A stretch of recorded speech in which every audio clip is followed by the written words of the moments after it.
Anne gel buraya. Şu dirsekten yaralandım ve dirsek parçalandı yani. Dirsek şuradan girdi kurşun.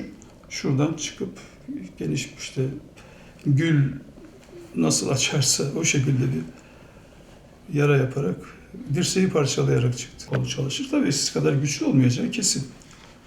Ama önemli değil tabii insan biz yani kol hepten gitseydi de ben şu anki yani şu sonuç itibariyle gördüklerimizden çok mutluyum işin doğrusu. Halk iradesine karşı bir tavır yani bir karşı duruş olduğu zaman insanlar çok fazla sesli olmuyorlardı. Ama şimdi baktım insanın gözünde o şeyi görünce affedersiniz sen kimsin?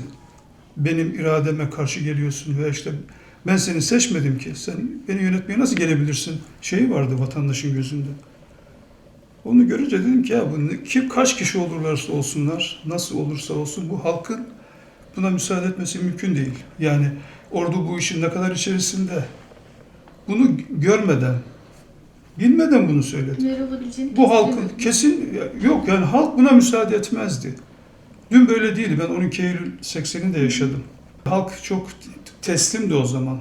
71'de de teslimdi, 60'da da teslimdi. Halka ateş ediliyor dendiği zaman hanım, ben, iki oğlan arabadan hemen fırladılar yani. Sağ tarafa gitsek orada herhangi bir çatışma yok ama Rabbim öyle bir şey vermiş ki sol tarafa bütün insanlar öyle. Gittik orada yaralandık. İlk defa yani Türk askeri kendi halkına silah sıktı. Böyle bir şey. Neye bağlıyorsunuz bunu? Yani vallahi cinnet haline bağlıyorum işin doğrusu. Yani demek ki yani bir an evvel yönetimi ele geçirmeleri lazım. Bir yerlerden talimat aldılar. Ne olursa olsun bu işi halletmemiz lazım. Yani tanklarla insanların üzerine ateş etmek, uçaklarla, helikopterlerle insanları imha etmeyi düşünmek tam bir cinnet hali. Ne uçaklar yönetimi ele geçirince?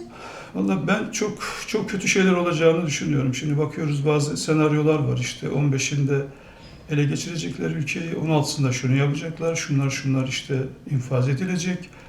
Yani gerçekten ülkemizi çok kötü günler bekliyormuş. Halkın dediği oldu. Çok mevzi kaybettiler. Dolayısıyla gelişi böyle oluyorsa, gelişi bu kadar vahşi oluyorsa, halkın üzerine tanklarla gidebiliyorlarsa, uçaklarla gidebiliyorlarsa burada durmak için de çok kan dökeceklerini şahsen düşündüm. Halk ilk defa millet olma imtihanını verdi benim kanaatim. Yani tam bir birlik beraberlik içerisinde millet olma imtihanını verdi. Dünya üzerinde Fransız ihtilalinden sonra 347 sanırım yanlış hatırlamıyorsam darbe olmuş. Bunların %80'ini ordular yapmış ve başarmış. Başarılı olmuş yani. İyi veya kötü. Başarmış. %20'sini de zayıf kaldıkları için güçlü olanlar, yani ordu içindeki güçlü olanlar bertaraf etmiş. Ama tek bir tane var. Halkın darbeye karşı çıkarak bertaraf ettiği tek girişim bu.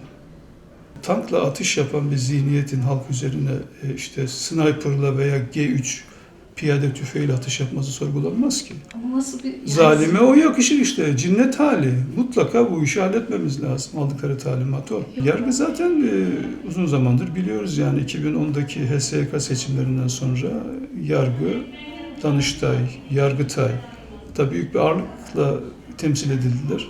Yargıtay ve Danıştay'da önemli bir tasfiye olacaktı.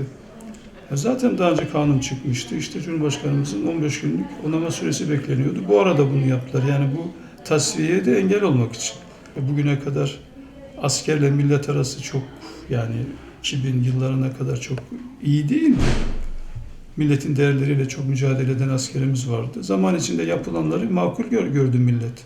Bunlar da bu işi çok iyi kullandılar ama kendi adamlarının önünü açtılar askeriyede. Keza yargıda da bunlar aklandı işte. Bir ekip olarak hareket ettiler. Şimdi bakıyorsunuz ki acaba bu zaman içerisinde yani ne kadar aldatıldık millet olarak. Gerçekten çok aldatıldık yani. Sizce cemaate milletin en azından bir süre için bu kadar güvenmesinin bir sebebi var mı? Yani bir ifade var. Allah ile aldatmak. Yani Allah ile maalesef aldatıldık. Yani Allah dendi. Müslüman bir milletiz nihayetinde bu şekilde ki bakıyorsunuz insanlara gerçekten güzel ahlaklı, kötü söz söylemeyen, başkalarına işte çok fazla eleştiri getirmeyen, böyle güzel çocuklardı hepsi, güzel insanlardı. Ama mesela Ama içinde bir canavar taşıdığını zaman içinde gördük. Şu anda bakıyorsunuz Batı darbe bile diyemiyor hala. Mısır'a diyemediği gibi bu işe darbe de diyemiyor. Aslında- Kendi çocuklarını koruyor. Batısı, Amerika'sı kendi çocuklarını koruyor. Şu anda meydanlarda olup bayrak sallayan ama bu işin destekçileri olan bir sürü insan var olduğuna inanıyorum ben. Bu işi çok iyi yapıyorlar çünkü. Bu işin arkasında yani CIA'nin olduğunu çok net bir şekilde zaten bunlar dünyayı böyle yönetiyorlar. Yani terör örgütlerini kurup yönetmek, istedikleri şekilde kullanmak. Bunların profesyonel oldukları sağlar.